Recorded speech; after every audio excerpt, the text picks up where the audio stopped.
Good morning class 4 students. How are you? I hope all are happy and good.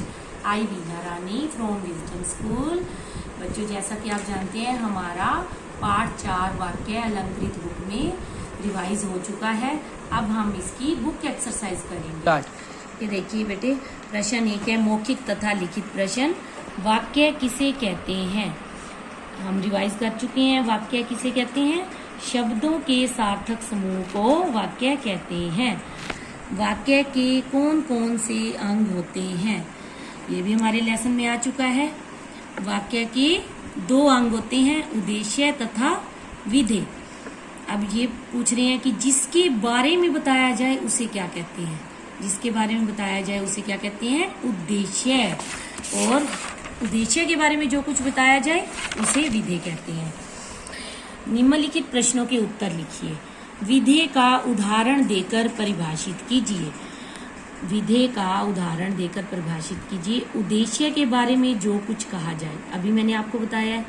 उद्देश्य के बारे में जो कुछ कहा जाए, जैसे राम सो रहा है, जो उद्देश्य के बारे में कहा जाएगा वही विधेय कहलाएगा। राम सो रहा है। अब इसमें राम के बारे में बात हो रही है, तो जिसके बारे में बात हो रही है वो तो उद्देश्य होता है। और क्या बात हो रही है उद्देश्य के बारे में? सो रहा है। ये सारा क्या कहलाएगा? विधेय। मैंने इसको अंडरलाइन कर दिया है। सो रहा है, ये विधेय है। वाक्य के कितने अंग होते हैं? अभी हमारा पीछे ही गया ये प्रश्न। वाक्य के 2 अंग होते हैं। उदाहरण सहित लिखिए। उदाहरण, हमारे 2 अंग है, उद्देश्य तथा विधेय। उद्देश्य का उदाहरण क्या है? राम। और विधेय का उदाहरण सो रहा है। तो ये पूरा वाक्य क्या बन जाएगा? राम सो रहा है। राम सो रहा है पूरे वाक्य में से राम उद्देश्य हो गया और सो रहा है विधेय हो गया। वाक्य किसे कहते हैं? ये भी प्रश्न हमारा पीछे आ चुका है। शब्दों के सार्थक समूह को वाक्य कहते हैं। अब परिभाषा जो है उदाहरण सहित देनी है, तो परिभाषा हमने कर ली। शब्दों के सार्थक समूह को वाक्य कहते हैं।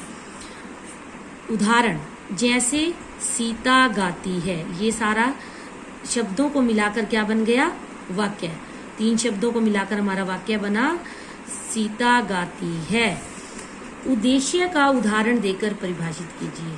अब इस उद्देश्य का उदाहरण देना है और फिर उसकी परिभाषा भी समझानी है। जिसके बारे में जो बात कही जाए, जिसके बारे में जो बात कही जाए वो उद्देश्य कहलाता है। जैसे हमारा पीछे ऊपर मैंने करवाया, राम सो रहा है।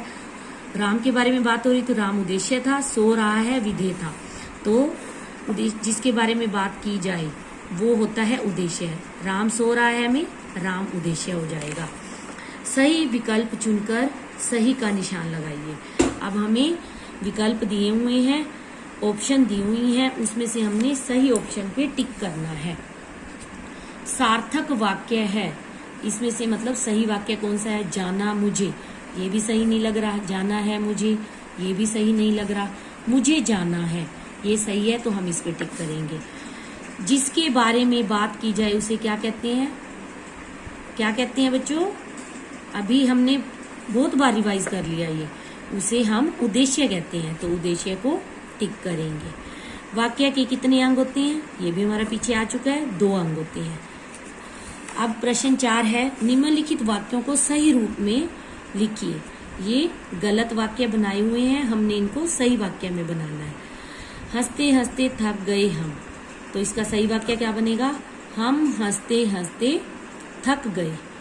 सच बोलना चाहिए सदा हमें, हमें सदा सच बोलना चाहिए।